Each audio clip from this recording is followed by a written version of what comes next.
প্রিয় ছাত্রছাত্রীবৃন্দ, একাদশ শ্রেণীর বাংলা বিষয়ের প্রবন্ধ অংশটি থেকে তোমাদের জন্য গুরুত্বপূর্ণ কিছু প্রশ্ন তুলে ধরলাম, যেগুলি 2024 সালে পরীক্ষার্থীদের জন্য খুবই গুরুত্বপূর্ণ।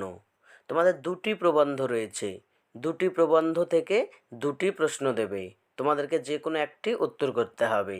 তাই যে কোনো একটি প্রবন্ধ খুবই ভালো করে পড়লেই আশা করি তোমরা এখান থেকে যে প্রশ্ন আসবে তার উত্তর লিখতে পারবে। তো আমরা প্রশ্নগুলো দেখে নিই একবার। সুয়েজ খালে হাঙর শিকার, প্রাবন্ধিক স্বামী বিবেকানন্দ। এইখান থেকে 1 নম্বর প্রশ্ন, হে ভারতের শ্রমজীবী।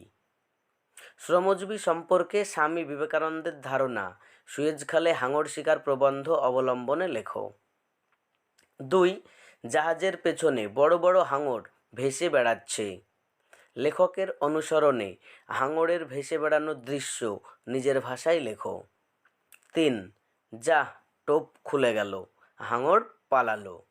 টোপ খুলে হাঙর কিভাবে পালিয়েছিল তা লেখো। 4, একথা ইউরোপীয়রা স্বীকার করতে চায় না। কোন কথা ইউরোপীয়রা স্বীকার করতে চায় না, কেন চায় না? 5, সেই দিন আমার খাওয়া দাওয়ার দফা মাটি হয়ে গিয়েছিল। লেখকের খাওয়া দাওয়ার দফা মাটি হয়েছিল কেন, ঘটনাটির বর্ণনা দাও। 6, সুয়েজ খালে জাহাজ পারাপারের ব্যবস্থাটি বর্ণনা করো। এই কয়েকটি প্রশ্ন সুয়েজ খালে হাঙর শিকার প্রবন্ধটি থেকে খুবই গুরুত্বপূর্ণ। এবারে আমরা দ্বিতীয় প্রবন্ধটি দেখে নিই। গালিলিও, সত্যেন্দ্রনাথ বসু।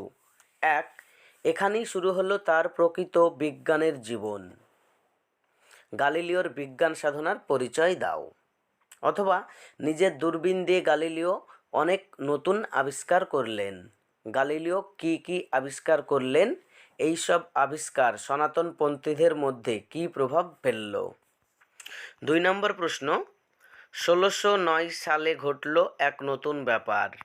কোন নতুন ব্যাপারের কথা বলা হয়েছে? 3, এই স্বভাবই শেষ জীবনে তার অশেষ দুঃখের কারণ হলো। কার কোন স্বভাবের কথা বলা হয়েছে? সেই স্বভাব তার শেষ জীবনে অশেষ দুঃখের কারণ হলো কিভাবে? অথবা প্রশ্নটি এইভাবে আসতে পারে, গালিলিওর শেষ 9 বছর দুঃখ ও পীড়াময় জীবন কাহিনীটি লেখো। 4, ভেনিস এর কর্তৃপক্ষের কাছে তার কদর বেড়ে গেল। কার কদর কিভাবে বেড়ে গিয়েছিল লেখো। 5, এতে গালিলিওর আমোদ লাগলো। কোন বিষয়কে গালিলিওর আমোদ লাগলো তা বিস্তারিত লেখো। 6, তার বিরুদ্ধে ষড়যন্ত্র গোপনে কাজ আরম্ভ করল। কার বিরুদ্ধে, কারা কেন ষড়যন্ত্র করেছিল? অথবা প্রশ্নটা এইভাবে হয়, তারা গোপনে অভিযোগ করলেন। তারা কারা, গোপন অভিযোগটি কী ছিল, গালিলিওর কি পরিণতি হয়েছিল? এই কয়েকটি প্রশ্ন এইখান থেকে পড়লেই আশা করি তোমরা প্রবন্ধ অংশটি থেকে কমন পেয়ে যাবে। পরবর্তী ভিডিওগুলি পেতে চ্যানেলটি সাবস্ক্রাইব করে পাশে থাকা বেল আইকনটি অন করে রাখো।